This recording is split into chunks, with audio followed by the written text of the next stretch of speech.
let's start with some broad introductions.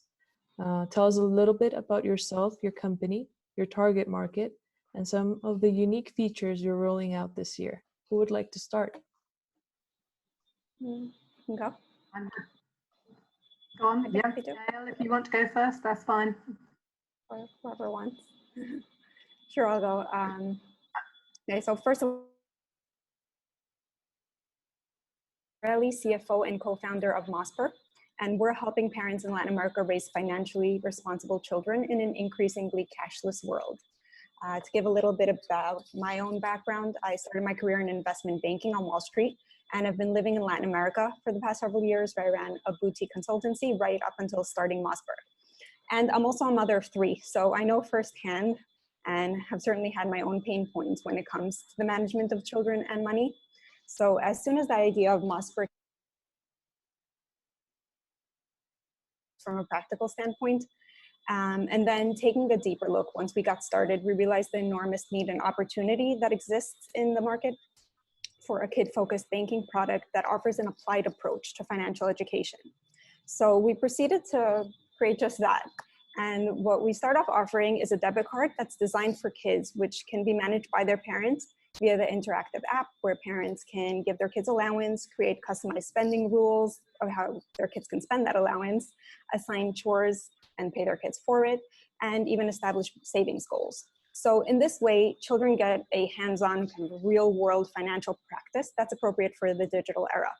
And another dimension that we had to consider specifically for Latin America is that 70% of the population hasn't received any form of financial education.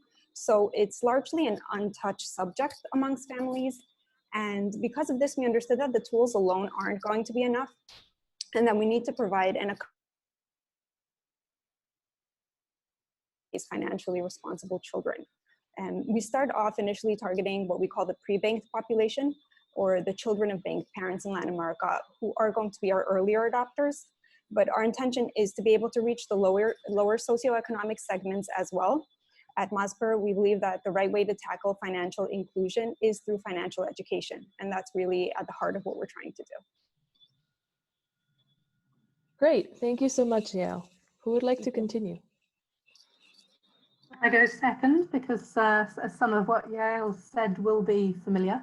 My name's Louise Hill. I'm founder and COO of Gohenry, which is a prepaid Visa debit card and app in both the UK and the US, with unique parental controls for 6 to 18-year-olds. And we've been in business for over 8 years now. We have a community of over 1 million customers across the UK. We also target and support that same market, really. Young people who did not, before Gohenry existed, did not have access to the digital economy. They didn't have access to be able to shop online, and were not getting financial education anywhere, really being launched out into the big bad world of credit aged 18. So with Gohenry, children can manage their money by setting savings goals, donating to charity, monitoring their spend. They very much learn by doing, and parents have oversight on that. Parents can set limits. They can set tasks and chores for their children to earn money, and they can help them with their savings goals. Our mission is to make every kid good with money, and that's really what we're all about. Miller, you asked what are some of the things we're working on at the moment. We've literally just launched the first eco card in the United Kingdom. That is a low energy consumption product that's made from field corn rather than plastic. And for the first use of every single one of those cards, we will be planting a tree in partnership with the Eden Reforestation Project. That whole concept and idea came from talking to our community, particularly to the teenagers, about what mattered to them. And I guess we've all seen in the last couple of years the youth movement in terms of working towards a more eco-friendly world. And we've tried to answer that with what we do by creating our eco card. We're also teen solutions.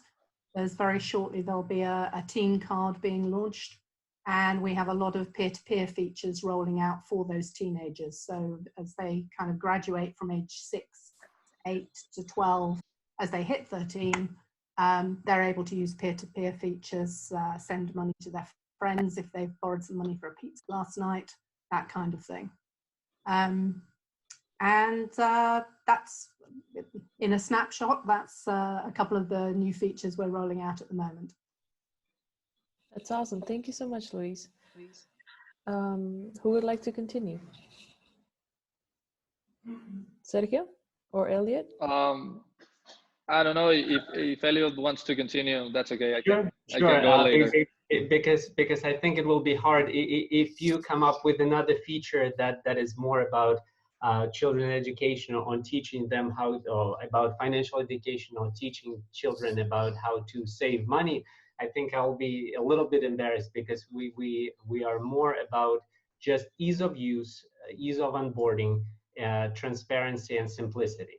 So we right now we don't have a big mission on teaching them, because we feel that when the finances are coupled with the parental oversight or with educational goals, sometimes it might be a turnoff.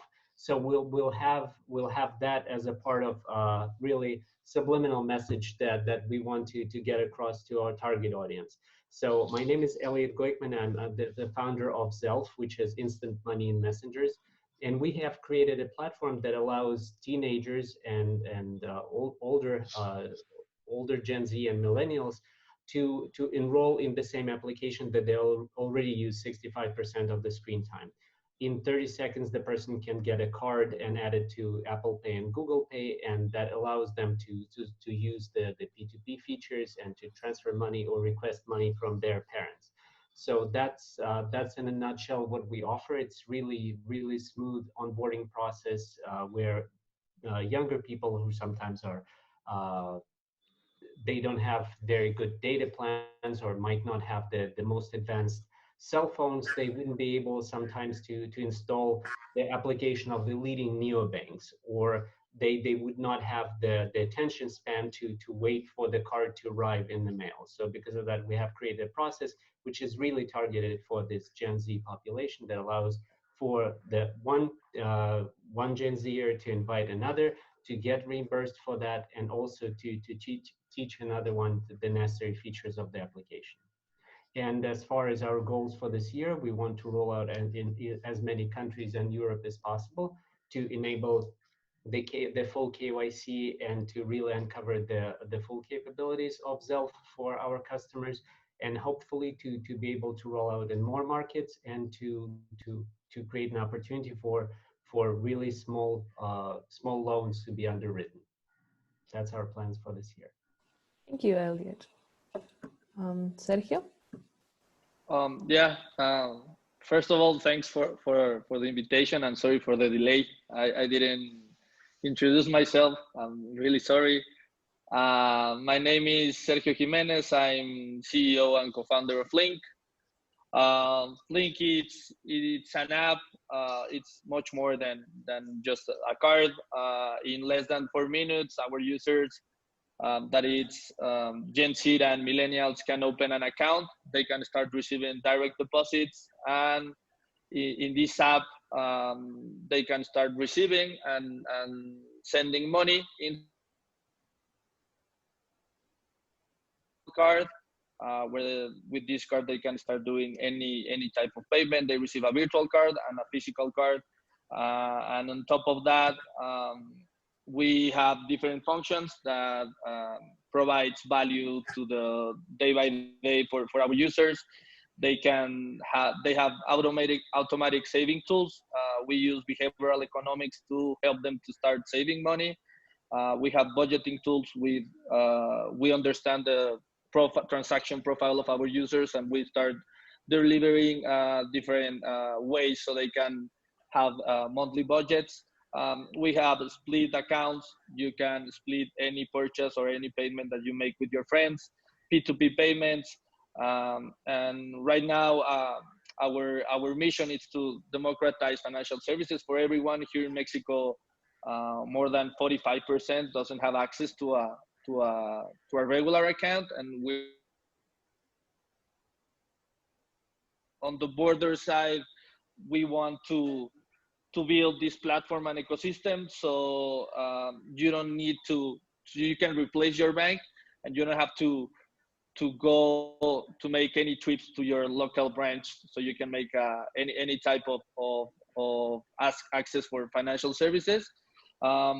Right now we have 200,000 active users in our platform, and the next steps are aligned with the mission that we have. We on June 3 or June 3rd, we're gonna release our trading service. Our users will be able to buy equities from the US market, commission free, and we are gonna be the first ones here in Mexico offering fractional shares. So our users will have access to start investing with a little amount of 20 pesos, that it's more or less 1 USD.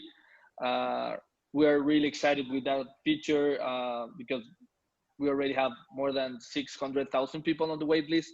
And this type of product will give us this next step on providing or building this ecosystem for this new generation, so they can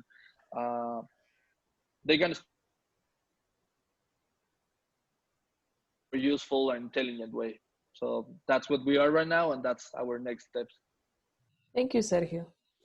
Our second question is, it's been reported that Gen Z has an average attention span of 8 seconds. What are you doing to capture that attention and keep it? Do we follow the same order? Yeah, I think that would be would you like? Okay, I guess that would simplify things. Okay, so sure. I mean, as a mother, definitely this is something I'm hyper aware of. So with our current strategy, we actually start off by capturing the parents who thankfully have just a slightly longer attention span than their children, and provide them with the hands-on tools, that being the debit card and app, along with educational guidance on how they can communicate with their children. And keep in mind, we're not trying to replace the parent-child relationship in regards to money, but rather facilitating the conversations that belong around it. And for the children, what's going to catch their attention is, of course, the money itself. Earning money is still a big incentivizer, even at a young age. And Mozper becomes a part of that requirement for them to access this money, be it through a weekly allowance or to get paid through their chores. On later versions of the app, we do plan to integrate a sort of gamified approach to micro learning, or education perfectly matched to the kids' micro attention spans, where they'll be able to gain rewards by completing modules. So again, as well. And I think for me to answer that same question, I think two key things to keep that attention. One is innovation. We kind of created this market, this category, when we launched back in 2012, and lots of other players are coming to market all the time at the moment. We've maintained our market leadership really by listening to our customers and continuing to innovate. EcoCard that I mentioned earlier is one example, but another great example is we launched a gift links feature probably about 8-9 months ago, which lets friends and family send money direct to a child's account with a greetings card or a little note with it, to make giving the money quite a special thing. And the child or teenager can send a thank you note back to the gifter. And one of the things we all has taken off. We first went through Easter. It was one of the first weekends of lockdown, was the Easter weekend in the UK. And the Easter Bunny gifted a huge amount of money, I can report. And in fact, over £1 million has been gifted digitally to children through that single feature since the social distancing measures were put in place. And then I think the second thing for us really is language and our brand identity. We always consider the fact that we're not talking to one audience. We're talking to parents, we're talking to 6-year-olds, 12-year-olds, and 17-year-olds. That's a lot of different people to have a conversation with and talk in a meaningful way to. And so our brand identity is a huge part of that, so that we can cut through. Our mission is strong, and we use that as part of the communication. Thank you so much, Louise. Elliot? I think that's one the fact that younger generations they lack or their attention span is quite short. We have assured that our application is built just for that. So the fact that there's a term called shopping cart abandonment, and we know that a lot of banks have problems with onboarding, because when onboarding, the person has to wait for the card to arrive, the person has to activate the card to put the pin, etc. That the more steps you have in the process, the harder it will be for our target audience to fulfill that, just because of the shortness of the attention span. So having created the no bank, no app, neobank approach, we have addressed just that. We allowed them in a short period of time to get onboarded. We have been saying to our customers that it's under 30 seconds, and some of them in amazement wrote to us, oh, but I was able to complete it in just 19 seconds, and that's without downloading or installing anything. So right there from the design, we have created it. And also what's important is that our neobank experience is contextual. So most of the situations when the payments actually happen, be it parents and children or between children themselves, the financial transaction itself starts from the instant messenger, which is the preferred line of communication even between parents and children. So that means that when the transaction is initiated or discussed in the messenger, it also is completed in the messenger, and that allows for a much more streamlined approach that addresses the fact that younger children have short attention span. And also, since we are putting a lot of emphasis on bring your friend, we're putting a lot of emphasis on the education and on learning from others. So for example, when we explain to our first early adopters what KYC is, we motivated the followers to explain to their friends what it means to have a verified account, what it means to have KYC, whether the service will be paid, whether it will be free. And because of that, the community building approach was a big part of our decision, and that also helps with the attention span. Great, thank you so much, Elliot. Sergio? I think everyone has like great points, and I'm agree with a lot of them. In our case, I think the main difference is we start building Flink because we understand the needs of these type of new generations. From the user base, we have the average age is 21, so we understand what are the needs and what are the main pain points this type of segment or newcomers on financial services have right now. And we try to build solutions for them before understanding the regulator side or stuff like that. We understand the problem, we build a solution over there, and I think that resonates with them and in different ways. The product itself, it's really easy to use.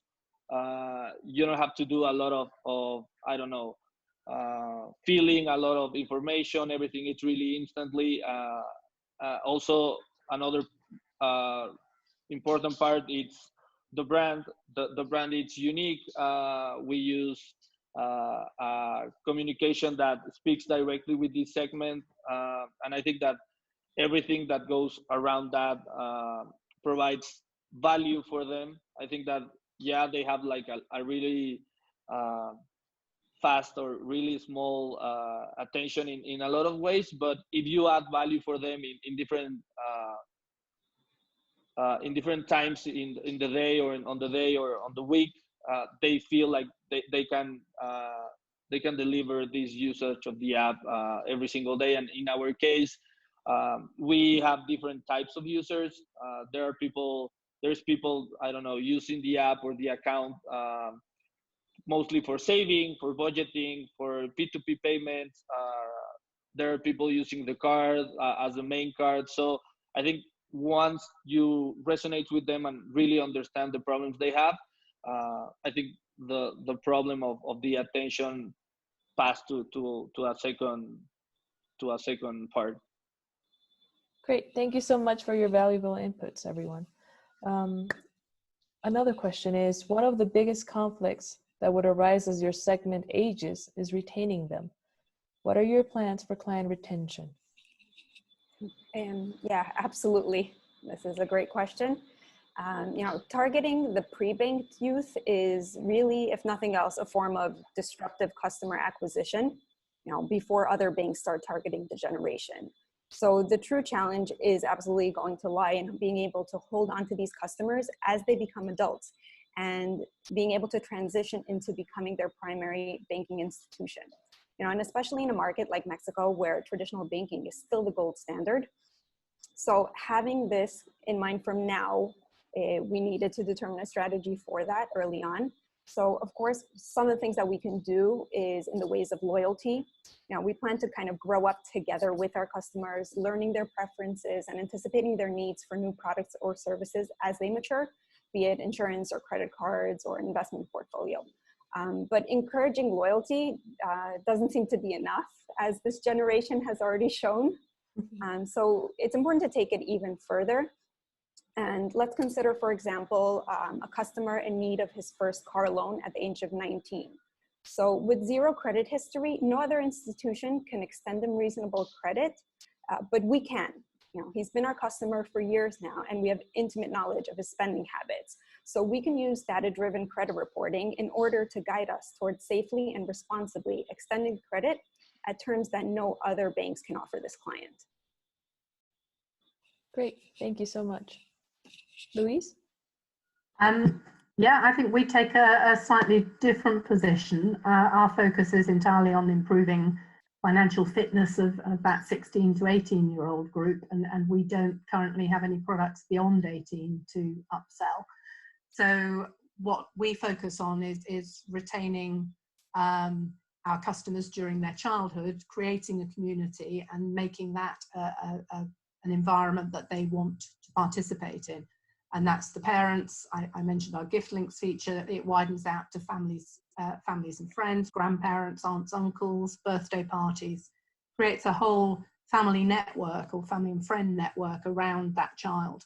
That on a very basic level means that the child has funds coming in from different sources, but also an incentive to stay there because it works for them. And I think that's part of I mentioned on the previous question that innovation is so important. And we spend a lot of time talking to our community. We bring in groups of different age groups, different parent groups, customers, non-customers, and test out the feasibility of what they actually want from the product and how it works. And we've not long ago reached our threshold of 1 million customers, and so I guess we must be doing something right. Congratulations. Thank you. Great. So as far as our approach at Zelf goes, we are building a universal neobank, which means that we'll service not only individuals but also micro and small businesses. And because of that vision to really create a complete lineup of financial products, we are looking at how our Gen Zers, how they will grow up, and how if initially they're getting funded through either their parents, their grandparents, or their friends, and they're earning money from chores as Yael self-employed, they start doing small freelance jobs. That is called gig economy. And our neobank is perfectly suited for that, because in the messenger, the person can record a short voice memo create a 200 euro invoice for website design. And right there, it creates a QR code and a link to be paid for this job. And as the person graduates through this gig economy from being a freelancer and individual contractor, they at some point of time can become a micro business, and we will be there to actually support them, to give them guidance on taxes and even on the incorporation advice. So as we see, for example, that the person starts to transact more, starts to issue more invoices, we'll actually offer them that maybe right now you are at the point that you can already create your small company, and we'll help you with advice and guidance on that. Great. Thank you so much, Elliot. Sergio? No problem. Yeah, in our case, I think right now, the more than 54% of our user base, they open their first banking account with us. So it's really cool to see that this brand and this product resonates with these really young customers between 18 and 21 or 22.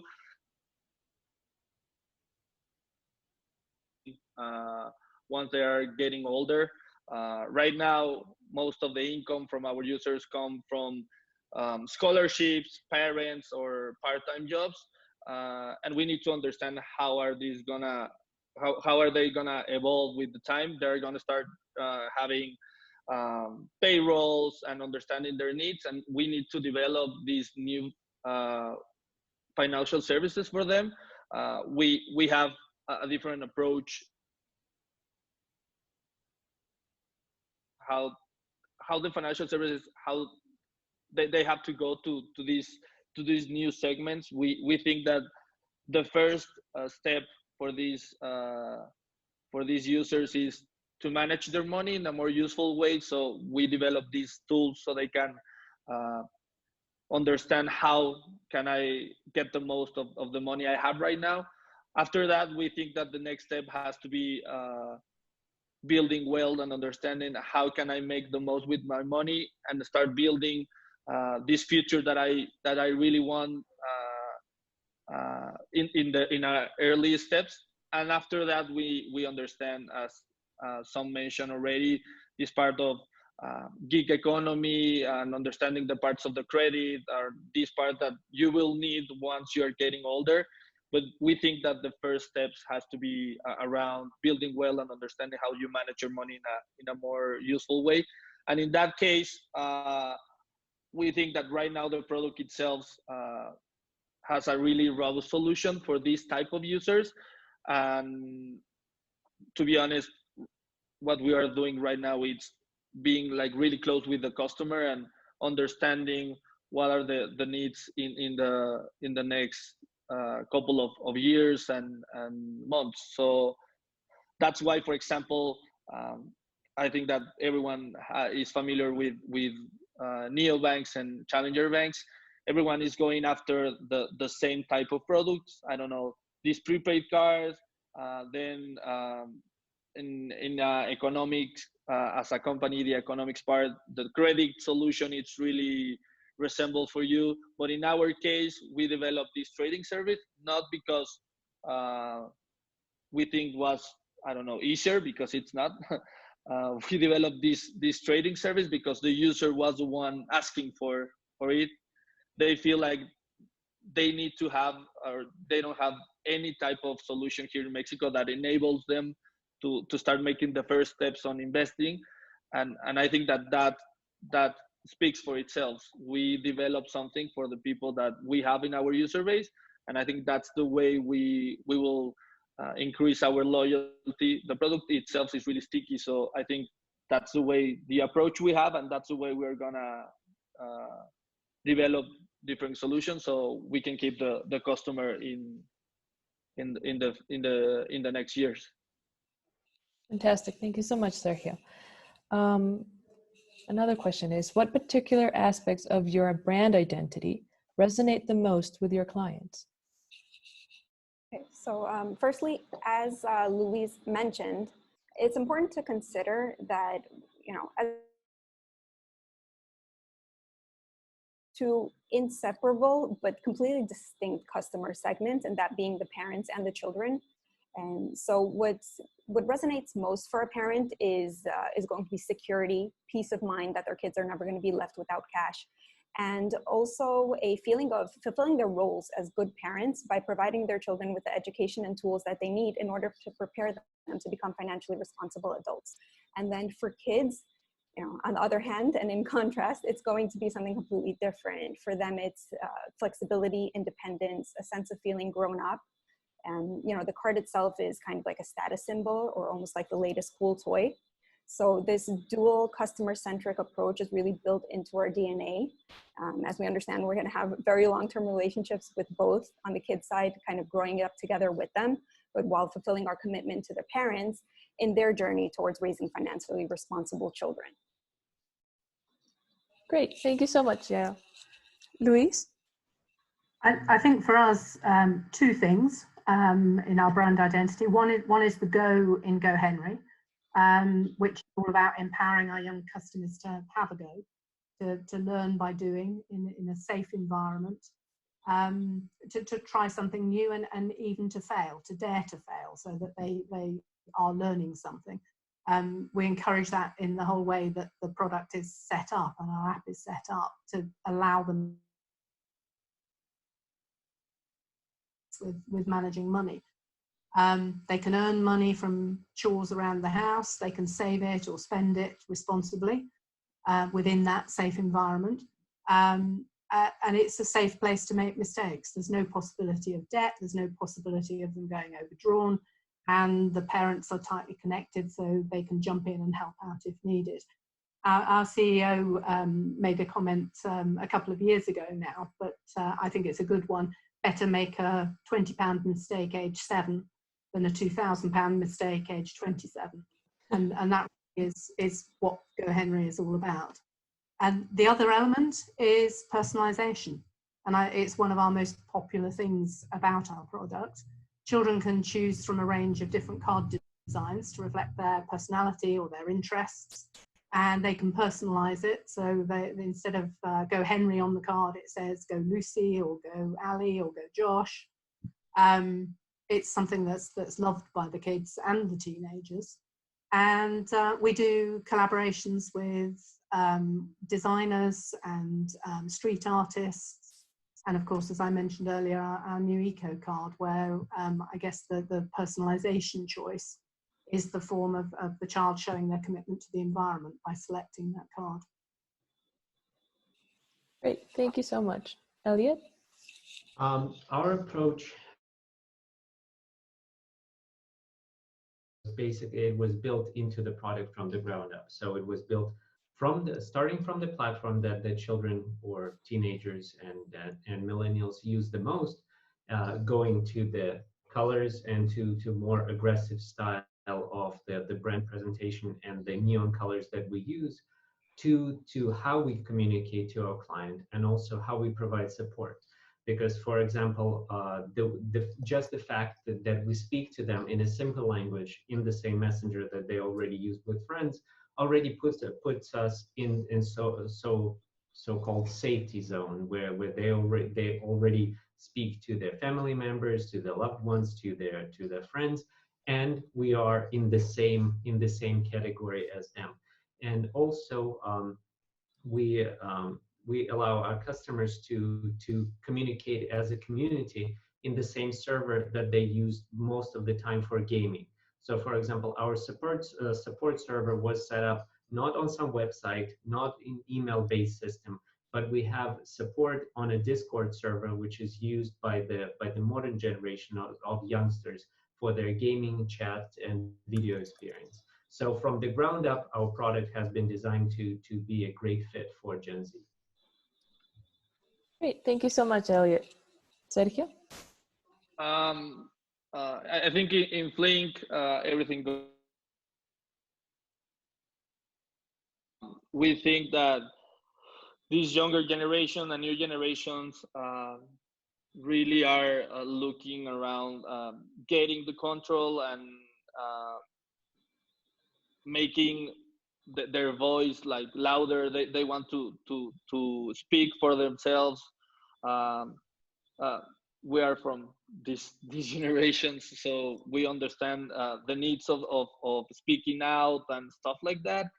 We are really aligned with these phrases around participation is power, and we try to empower the user with all the tools they need in our platform, in our app. So in that case, the brand it's the same. It's something really powerful, something really visual.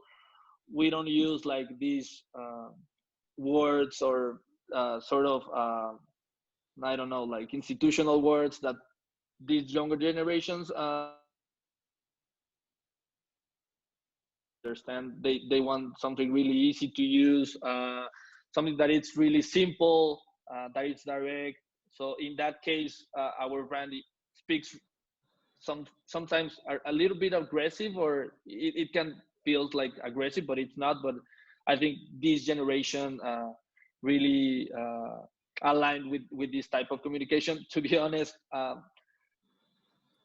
once we start putting more outside this type of branding, the younger generations resonate with that. But we used to have, I don't know, people around 55 or 60 years old, and they were like a little bit uncomfortable around the colors, the communication. They were looking for something more formal. But again, I think that the brand is something that goes around the type of segment that we're going after. And I think this part of participation is power, and empowering the user with this new app and platform. It's the way we think that the brand has to go. Fantastic. Thank you so much, Sergio. Now, we're currently living in terrible times. How has COVID-19 impacted your company, and what do you expect post-pandemic? Yeah, so this is the spot-on question right now, and of course, we ourselves have been curious about it in the past couple months. So we turned to the about 10,000 pre-registrants that we have on our waiting list in order to try to get answers around that, and and we keep a really close relationship with them. So we surveyed them in order to get an indication of what we can expect. And what we did find is that we can expect approximately children in allowance in Mexico post pandemic, or due to this time during these months. Another thing that we might also be seeing a little more of post COVID is children seeking more ways of earning money on their own. So that's definitely going to be really interesting to see how that develops. And I know a lot of neobanks have benefited from COVID in the form of more people making the switch towards digital banking. But for us, really, the biggest opportunity has been about how the crisis has placed, a spotlight of financial education and put it into focus, and really broke a lot of the taboos around money talk within families. Most kids, especially in Latin America, don't know how much their parents earn, and it's ill-mannered to ask that. And then many parents, on the other hand, feel inadequate teaching their kids about finances due to their own shortcomings. So they don't feel like they're the right example to teach. So COVID being such a global situation puts the financial conversation into a completely different perspective and really moves it away from any type of personal fault, which is going to be a great help in creating a lot of more awareness about it, and kind of making sure that the children don't maybe repeat the mistakes that the parents made by not being financially prepared for a time like this. So what our platform does is essentially guide parents on how to have these difficult but very important conversations with their children at a time like this. Fantastic. Thank you so much, Yael. Louise? I mean, COVID-19 is the biggest challenge that industry has faced in any of our lifetimes. And I have to say we've been incredibly fortunate in the fact that we are a lean business and we have a firmly established customer base. Obviously, we're like any company, we're looking at how we best address challenges presented by that. but we have a firmly established customer base. We're in a very strong financial position after record-breaking crowdfunding rounds with Crowdcube in the last couple of years. And we're continuing to innovate and roll out new products and features within Gohenry in the next few months to further strengthen our offer. What have we actually seen change? There have been dramatic changes in the last couple of months. We obviously noticed a sharp fall both in the UK and the US in shop transactions and ATM transactions, and an sharp increase in online transactions since the social restrictions came in place. To give you an idea of some of the changes in behaviour, parents are setting far more tasks and chores for their children, and earning through chores has gone up 31% in the last 6. They are still giving. We enable children to donate to charity within Gohenry, and donations to our UK charity partner, the NSPCC, are up 22% since the start of lockdown.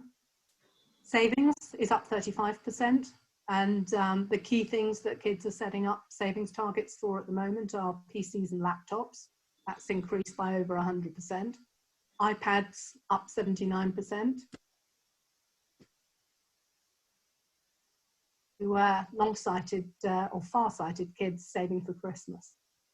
But you know, one of the fantastic things is as the other people on this call on the panel are in a similar position. We're digital services, and we are perfectly positioned to help support that movement to cashless society, and I think COVID has accelerated that move. Are accepting more that transactions are going to be contactless if they're at point of sale. They are shopping a lot more online, and because that is the natural service that we offer, we're proud to be part of that. Thank you. Elliot? Okay.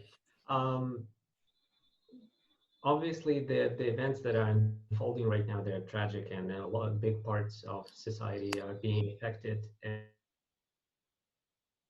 And field is also overflowing with just the number of victims, number of recoveries, number of deaths, and ways to prevent and cure the disease. But at the same time, it allowed us, since we have started our pre-order campaign right at the height of the crisis, to work on contrast and to maybe have some good news for people that there is cashless, that is appless, that actually has foregone plastic, and as such, the delivery of the plastic card is not necessary to be our card member. And because of that, it allowed for much faster proliferation of this service through our potential customer base. We have received a very high number of orders, like over 100,000 in the first month of our pre-order, and we're going incredibly strong. And I think just the fact that we have turned the whole system of customer acquisition upside down, and instead of advertising, we actually funneled all of the money that would otherwise be spent on advertising, on TV, on radio, on search engines. We have actually given it all to our customer base, that we're getting a very loyal following, and at the same time we're allowing our customers to earn.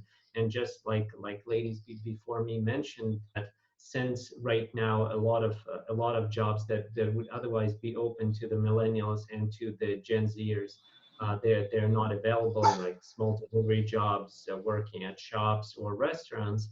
It means that we're giving them an opportunity to earn some pocket money by actually spreading the good word about our program and about our neobank. Thank you, Elliot. Sergio? In our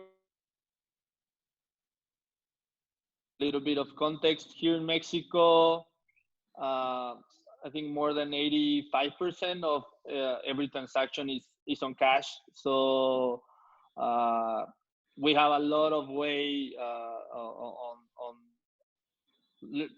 understand to the people that this part of going cashless is, it has to be like the next step in terms of evolving.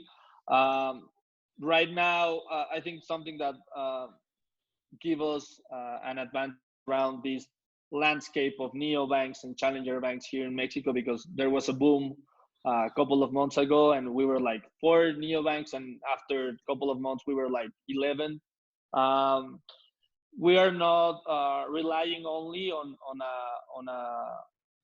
a debit card, so we have a really robust product around that. So, for example, we have drops around the usage of the card. People it's not using the card in the same way, they are not going out. So yeah, we have increasing payments on e-commerce and stuff like that. But of course, the average ticket of usage with the card, it's decreasing. But for example, the deposit on the accounts increased more than 100% the couple of past months. People is doing more saving goals. People are understanding that they have to behave better with the money that they have right now. They have to be more cautious. And right now we are on these unique times that, I don't know, the users that we have, the user base and the people that are interested in Flink are looking ways to do something with their money. So for example, the wait list that we have for the trading service were around 300,000 on March, and right now we have more than 100,000 people on the wait list that are waiting to start investing and trying to increase their money in different ways. So I think that this COVID situation put us on a really unique spot. I'm 100% with Luis. I think that the way that we are a technological company and we are really lean give us a unique time to be more aggressive on user acquisition, to provide a much better experience on this part of digital economy and digital experience. So for example, the couple of past months we are daily opening almost 3,000 accounts per day, but we are not spending any amount of paid acquisition right now. So every customer is costing us 0 pesos or 0 USD. And I think that speaks for itself. People are relying on this solution of digital solutions because they really know that we are the ones building this platform from scratch, right? Mm-hmm. Yes, thank you, Sergio. Following up on my last question, what plans have you developed for 2021? Because I imagine they have changed before COVID-19. And what are your goals for the upcoming years? Okay, so for, from the growth side, we are planning to launch next in Brazil, America the following year after that. And we're looking to have about 500,000 users by the end of 2022. And then from the features and products perspective, again, we're looking to grow up together with our customers and provide a much more demand-driven product and service innovation based on what our customers indicate to us that they actually want, as opposed to pushing any sort of prepackaged products. And I think this sort of listening to clients is one of the biggest motifs of youth banking segment, and as we've heard from the other panelists as well. But some of the features that we might expect to see included coming up are going to be an investment simulator, and then followed up with a sort of micro investing, I think similar in the way to Sergio is describing what he's doing for Flink. Another that we have our eyes set on is an earning or savings through spending. And personally, I love the way Acorns does this in the US. I think it's fantastic and can definitely have a sort of product market fit for what we're doing in Latin America with the younger segment. Also, peer-to-peer payments is something that we see a lot of demand for. And also, as I mentioned earlier, our sort of gamified approach to microlearning, and where we'd eventually love to implement a sort of levels up within the app where children can become, you know, more financially savvy and gain greater independence, with the ultimate goal of sort of graduating into an adult version of the app. So these are just some of the things we have in mind, but you know, of course, we look towards our users and helping us to choose exactly which to make happen. So we'll have to stay tuned. Thank you. Louise? For Gohenry, our focus is on scaling and expanding our product offering. So first step, turning our 1 million customers into several million customers. Growing our brand in the US. We launched there about 18 months ago, and there's a whole lot of market there to capture. Increasing awareness for Gohenry in the UK, and continuing to expand our product offering, listening to our customers and delivering what they're asking us for. Still lots of work to do. Thank you so much, Louise. Elliot? Our plans, I think that the main part is that obviously banks are a commodity service. So a lot of things that we offer very comparable. Every one of us thinks of how we can do savings account for children, how we can do various chores payments, how we can do P2P options, how we can do fractional shares, how we can do insurance. So obviously the spectrum of offering is quite evident, and just a matter of how fast we can deliver it to our customers. So the fact that we have seen such an amazing response to the concept of banking messengers, it only forces us not to rethink the spectrum of the offering, but to increase the speed at which we need to deliver it to our customers. So we really want to make sure that the end of this year and beginning of next year, we'll start to do small loan ability, insurance, and trading beginning of next year. So just the plans are the same, but just need to be accelerated because we have seen such a great response from our customer base. Thank you so much, Elliot. Sergio? In our case, right now we are focusing on Mexico market. This couple of months really drive us a lot of growth in terms of acquiring customers. Our goal for this year is to get to 1 million customers, active customers in our platform. And I think that we want to be one of the top 5 retail banks here in Mexico on 2022. We really understand the needs of these new generations, and we really we are confident to deliver the experience that they need. So I think that, as everyone mentioned already, I think that the way that you build this ecosystem or platform around the needs of the customer has to be something that resonates with these users, so you can acquire them in a much easier way, and also you can get the loyalty around that. Just to simplify, in our case, with these unique times of COVID and with this new normality that we're gonna get through in the next couple of weeks and months, I think that every time Flink, I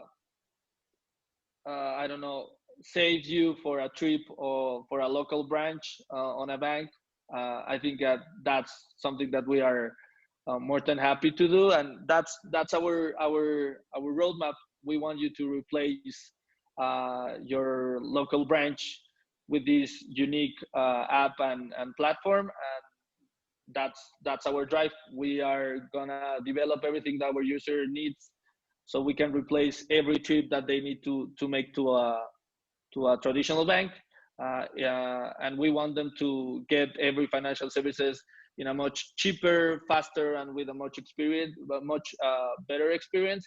But in every transaction, we want the user to get the most value on every transaction. We want them to get the value over there. We don't want to be just like putting the service over there and get the most of the value as the traditional banks work right now. we want to provide the value to the customer and to be a platform that delivers something really easy to use. Fantastic. Thank you, Sergio. And thank you all for sharing your knowledge and time in this panel today. Is there anything else you'd like to share with us today regarding your company, your plans, or yourself? Thank you, Emilia. I was just, really honored to be here, to be a part of this. These great people on the panel, getting to know them and what they do, their visions, their strategies, and what they're looking to accomplish. Thank you all. Thank you, Yeah. Yael. Thanks everybody. It's been interesting to hear from everyone. Thank you, Louise. Mila, thank you very much for inviting us and to let us share our visions. And if I can use this platform, obviously some people from the industry will be watching. FinTech partner to launch Zelf in their part of the world, we'll be more than happy for them to reach out on the website. So just to use that as a potential to expand our services to other parts of the world. Thank you. Thank you, Elliot. In my case, more than honored to share the panel. It's really cool to see newcomers, and to be honest, when we start building Flink, we already know, for example, Gohenry. I think that it's an amazing product, so it's really cool to finally meet someone from that company. And also, again, I think that it's really cool to see that this sector is growing and everyone is trying to solve different needs for different segments. So I'm really honored to be part of this panel. And again, Thank you, Sergio. Thank you again. We are very grateful for your participation. It's been a pleasure and an honor to be your host. Thank you. Thank you very much. Thank you, Mila. Thank you. Thank you. Bye-bye.